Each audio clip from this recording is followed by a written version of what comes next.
쌤, 그동안 잘 지내셨어요? 아, 잘했지. 항상 뭐.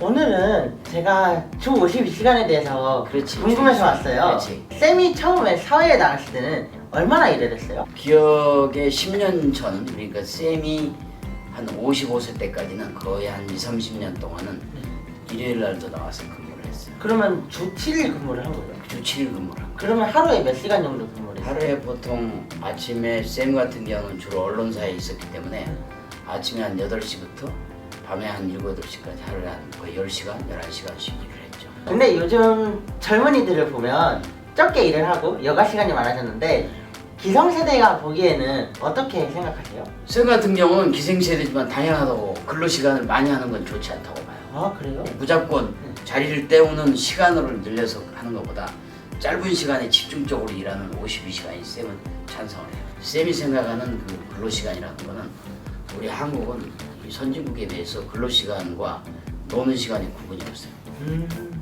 근로시간에도 자기 개인 일을 보러 다닌다거나. 근데 선진국은 그런 게 없어요. 선진국에서 말하는 근로시간은 온전히 일을 하죠. 그렇기 때문에 생산성이 굉장히 높죠. 그래서 우리나라가 앞으로 52시간제가 정착이 되려면 시간을 잘 지키는 것도 중요하지만 우리나라의 많은 국민들, 근로자들이 자기 일에 대한 생산성, 숙련도 그리고 대한민국 경제가 지속적으로 발전해야 된다는 그런 사명의식 같은 거를 이제는 믹스시켜서 보다 선진화된 52시간으로 가야 된다. 그럼 쌤이 생각하는 최적의 근무 시간은 몇 시간이다? 최적의 근무 시간은 하루에 8시간 정도. 아, 그리고 나머지 시간들은 자기 개발, 그리고 자기 건강을 증진시키는 일, 그리고 자기의 업무 역량을 확대시키는 이런 일에 시간을 짜게 가지고 포트폴리오를 해야 되죠. 미국, 일본, 독일 같은 선진국은 일단 주 40시간, 주 40시간. 그러니까 월화수목금 5일간 8시간 일하는 거예요. 아, 진짜요? 그걸 기준으로 정해놓고 나머지는 알아서 직업과 직종과 지역에 따라서 달리 적용을 해야 되겠죠. 지금 주 52시간이 1년이 됐잖아요. 그렇지. 그럼 그때 동안 바뀐 게 어떤 게 있어요? 많은 변화가 있었겠죠.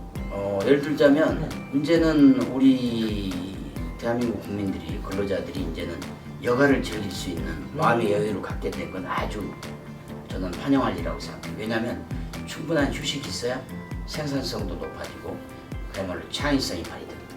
지금 52시간이 되면서 점심시간도 변화가 되었다고 하는데 그렇죠. 점심시간도 이 서울의 광화문 기준으로 보면 헬스클럽이 많이 호황을 이루고 있어요. 저녁에도 당연하게 이제는 강요된 술자리가 아니고 집에 가기 전에 자기 건강을 위해서 헬스클럽에 간다거나 자기 취미 생활을 위해서 동아리에 가서 노래 부르기 또 악기 다루기 같은 취미 생활도 즐길 수 있는, 그걸 위해서 자기가 여러 가지 시간 투자를 할 수 있는 좋은 일이 많았죠. 앞으로는 주 시간이 되면 여행이 굉장히 좋아질 거예요. 그래서 지금은 제가 알기로는 금요일 날 저녁이 되면 국내 여행을 떠나는 사람이 많아요. 이런 식으로 다양한 형태의 여행, 레저 문화, 그리고 그동안 못 만났던 친구들이랄지 또 다양한 친지들을 만날 수 있는 점에서는 큰 명이라고 볼 수가 있죠. 그럼 암은 어떤 게 있을까요?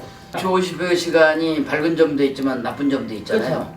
가장 애로사항을 느끼는 거는 이제 대기업들은 하나의 시스템으로 움직이기가 괜찮은데 중소기업들, 중견기업들, 특히 100명, 200명의 직원들이 있는 곳들은 상당히 어려움을 겪을 수가 있죠. 왜 그러냐면 특히 생산직 같은 경우는 일이 연관성이 있는데 딱 6시가 됐다고 해서 끊고 가버리면 그 다음날 와서 그 일을 복원해가지고 다시 하려면 또 시간이 걸리거든요. 그러니까 일본 같은 경우는 주 40시간을 하지만 근로자들이 자기 회사를 위해서 미리 나와가지고 먼저 준비를 해서 딱 시간이 되면 시작해서 또 하고 끝나면 근로자들이 또 내일 일을 하기 위해서 일을 마무리를 해놓고 가는 그런 습관들이 있는 거죠. 그러니까 우리나라는 이제 그런 것들이 지금 생산 현장에서 안 되니까 중소기업의 오너들, 사장님들이 상당히 애로사항을 느끼죠. 예를 들어서 연구직 같은 경우는 연구를 하다가 갑자기 퇴근 시간이 됐다고 딱 때려치우고 나가면 연구가 끊겨버리죠.